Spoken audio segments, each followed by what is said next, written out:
ग्रहण का काल अक्षय पुण्य काल होता है।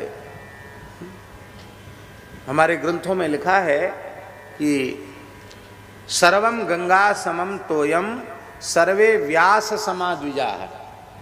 सामान्य जल भी गंगा जल के तुल्य हो जाता ग्रहण काल में। सामान्य कुआ, बावड़ी, सरोवर आदि का जल, फिर साक्षात श्री यमुना जी मिलें, साक्षात श्री गंगा जी मिलें, तब तो कहना ही क्या है।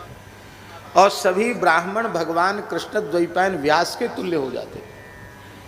ऐसी ग्रहण काल की महिमा है। और महाराज जी धर्म संघ वाले गुरु जी उदाहरण दे के बोलते थे कि ग्रहण के स्पर्श से मोक्ष तक आप यदि पवित्र जल में स्थित होकर जिस मंत्र का जप करेंगे,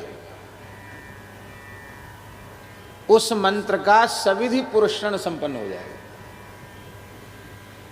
अब वर्तमान समय में सविधि कोई पुरस्कार संपन्न होवे, इसमें बड़ी कठिनाई है युग धर्म के कारण।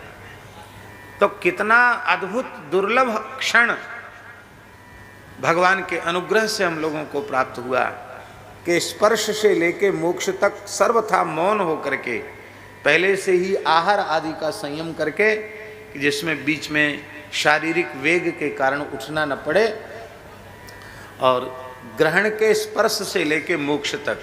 हाँ, शरीर के किसी में अस्वस्थता है और वो जल में बैठने में समर्थ नहीं, तो जल के निकट बैठ जाए, क्योंकि मूल तो बात है भगवान का स्मरण करना। और नहीं तो मंत्र अनुष्ठान की बात तो है ही है, नहीं तो दास तो यही करता है प्रायः। और स्थान में भी ये होता ही है, ग्रहण के स्पर्श से लेके मोक्ष तक सब बैठ जाओ, जिसको मंत्र जप करना हो वो करे, जब किसी को मनाही नहीं है। और बाकी जो लोग हैं सब बैठ करके महामंत्र का कीर्तन करें, स्पर्श से लेके मोक्ष तक, उठना ही नहीं, कोई दूसरा काम नहीं, महामंत्र का संकीर्तन करो। नास्य विधि रीति, तो महामंत्र का भी पुरस्कार हो जाएगा, और इससे बढ़िया और क्या है। तो इस प्रकार से जो मंत्र जप करने के अभिलाषी हैं, वे मंत्र जप भी कर सकते हैं, साधन भी करना चाहिए। और नहीं तो कम से कम नाम संकीर्तन तो उस समय में करना ही चाहिए। तो ग्रहण काल की बड़ी महिमा है, चंद्र ग्रहण की विशेष महिमा।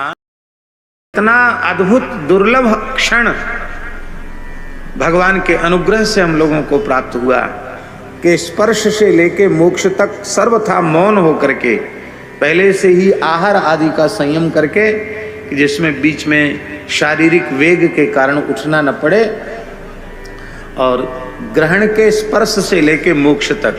हाँ, शरीर के किसी में अस्वस्थता है और वो जल में बैठने में समर्थ नहीं, तो जल के निकट बैठ जाए, क्योंकि मूल तो बात है भगवान का स्मरण करना।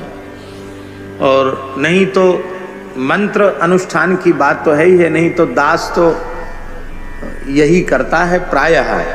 और स्थान में भी ये होता ही है, ग्रहण के स्पर्श से लेके मोक्ष तक सब बैठ जाओ, जिसको मंत्र जप करना हो वो करे, जब किसी को मनाही नहीं है।